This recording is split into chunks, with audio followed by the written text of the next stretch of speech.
ইসলাম মেনে রাজনীতি করি। আমি কি ইসলাম মানি না? আমি কি হিজাব পড়ি না? হিজাব যারা পড়ে না তারা কি ইসলাম মানে না? এই যে কতগুলি ভণ্ডামি, এই যে কতগুলি বেহেশতের টিকিট দেওয়ার নামে ভণ্ডামি, এটাকে রুখতে হবে। এটা আমাদের প্ল্যানে নাই, এটাকে আমাদেরকে রুখতে হবে। এবং আমরা কিভাবে রুখবো? যদি আমরা বিএনপিকে রাষ্ট্র ক্ষমতায় নিয়ে আসতে পারি, তাহলে কিন্তু সমান অধিকার, যে হিজাব পরে, যে হিজাব পরে না, যে মুসলিম বলে আমরা এদেশে নিজেকে প্রতিষ্ঠিত করেছি, এবং যে হিন্দু তারও যে অধিকার, সেটাকে যদি আমি প্রতিষ্ঠিত করতে চাই, তাহলে কিন্তু বিএনপিকে রাষ্ট্র ক্ষমতায় আসতে হবে। আমরা মনে করেছিলাম যে বিএনপির হয়তো গ্রেট ভিক্টরি, গ্র্যান্ড ভিক্টরি হবে, তা কিন্তু না।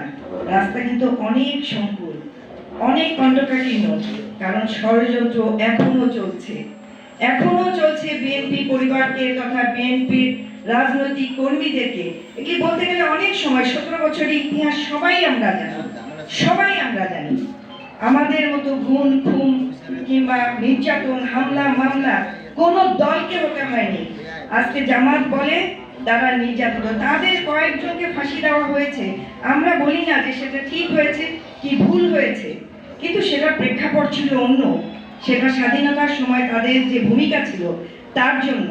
কিন্তু জামাত কিন্তু আওয়ামী লীগের সঙ্গে, ছাত্রলীগের সঙ্গে, যুবলীগের সঙ্গে গুপ্তলীগ হিসাবে ছিল, আমরা কিন্তু ছিলাম না। আমরা কিন্তু বুক পেতে দিয়ে এই স্বৈরাচারের বিরোধিতা করেছি, সামনে এগিয়ে এসেছি। ফারুক ভাইয়ের কথা বলতে হয়। ফারুক, আমি তখন আমেরিকায় দৌড়ে গিয়েছিলাম যখন শুনলাম ডিবি হারুন তাকে কিভাবে অত্যাচার করেছে, কিভাবে নির্যাতিত করেছে। আমি তখন এলএ থেকে তাড়াতাড়ি নিউ ইয়র্কে এসে দৌড়ায় গেলাম হসপিটালে ফারুক ভাইকে দেখার জন্য। কি করুণ অবস্থা, জাজুল রহমান সাক্ষী আজকে আমাদের সামনে। তো এই অত্যাচার, এই নির্যাতন কি অন্য কোনো দলের কেউ করেছে? কারো উপর হয়নি, আমাদের উপর হয়েছে। আমরা সহ্য করেছি, আমরা বিতাড়িত হইনি, দলকে ভাঙতে দেইনি। আজকে তারেক রহমান, যিনি বিদেশে থেকে তৃণমূলকে কিভাবে আগলে রেখেছে। 24-এর 7ই জানুয়ারি নির্বাচন হয়েছিল, আমিন নির্বাচন। 13ই ফেব্রুয়ারি আমি আমাদের চেয়ারম্যানের সঙ্গে লন্ডনে বসে যখন কথা বলি, দেখা হলো আমার, ওই মুহূর্তে খবর এলো 28 অক্টোবরের পরে তাদেরকে অ্যারেস্ট করা হয়েছিল মহাসচিব, তখন তাকে জেল থেকে ছাড়া হয়েছে। কি করুণ চেহারা, মনে হলো যেন অর্ধেক তার শরীরের ওয়েট কমে গেছে। কারণ আমরা তো জানতাম না যে 5ই আগস্ট আসবে। তখনও তো আমরা একটা অনিশ্চয়তার মধ্যে পড়ে গেলাম যে আবার আমি নির্বাচনে আবার 5 বছর জোর করে এই স্বৈরাচার থাকবে। তবে এটা সত্য কথা, আল্লাহ ছাড় দেয়, ছেড়ে দেয় না। তার প্রমাণ হলো আজকে দেশনেত্রীকে যেভাবে অত্যাচার করা হয়েছে। গত পরশু যে আমাদের নাগরিক শোক সভা হয়েছে, সেখানে ডাক্তার সিদ্দিক এখন বলেছে যে তার যে ট্রিটমেন্ট, তার কিন্তু সঠিক তথ্য আমাদের চাই। কিভাবে ম্যাডামকে ধীরে ধীরে মৃত্যুর পথে এগিয়ে দিয়েছে এই স্বৈরাচারী। আজকে হয়তো বা জানি না, মুসলমান হিসেবে কারো মৃত্যু কামনা করা একজন মুসলিমের কখনোই উচিত না, এটা আমাদের ইয়াতে ইসলামে নাই। কিন্তু পরিণতি তো সেদিকেই যাচ্ছে। হয়তো বা এই স্বৈরাচারীর কবরটাও বাংলাদেশে হবে না, এবং এদেশের মানুষ এটা হতে দিবে না। আজকে তাকে হিন্দুস্তানে থাকতে হচ্ছে। তো সুতরাং সবকিছু শেষ আছে। এখন আসি, আমি প্ল্যান। অনেকে এখানে বলেছে ফ্যামিলি কার্ডের কথা, কৃষক কার্ডের কথা।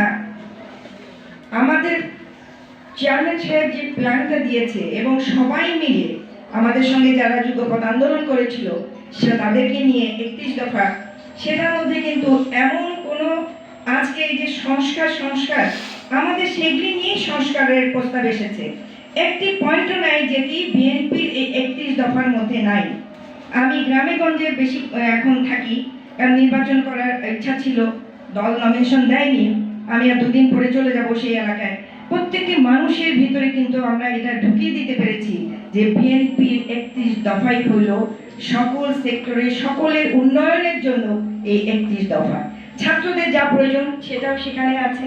আজকে হিন্দু ধর্ম বলেন কিংবা এই যে এখানে একজন বলে গেল আজকে আলেম ওলামাদের জন্য যা প্রয়োজন সেটা সম্পর্কে সেই 31 দফায় আছে।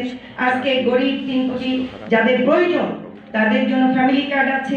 কৃষকদের জন্য তারা যেন বিনা প্রবলেম ছাড়াই তারা যেন কৃষকরা সাহায্য সহযোগিতা সবকিছুই আছে। সুতরাং সেই প্ল্যানটাকে বাস্তবায়ন করাই হলো এখন আমাদের নৈতিক দায়িত্ব, এবং এই দায়িত্ব পালন করার জন্য আমাদেরকে অবশ্যই স্ব নির্বাচনী এলাকায় গিয়ে আমাদের ধানের শীষের প্রার্থীকে জয়ী করাটাই এখন আর মাত্র কয়েকটা দিন, 1 মাসও বাকি নেই।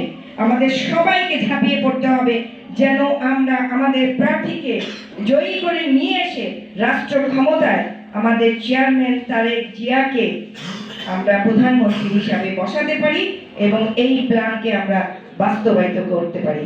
সবাইকে ধন্যবাদ। খোদা হাফেজ।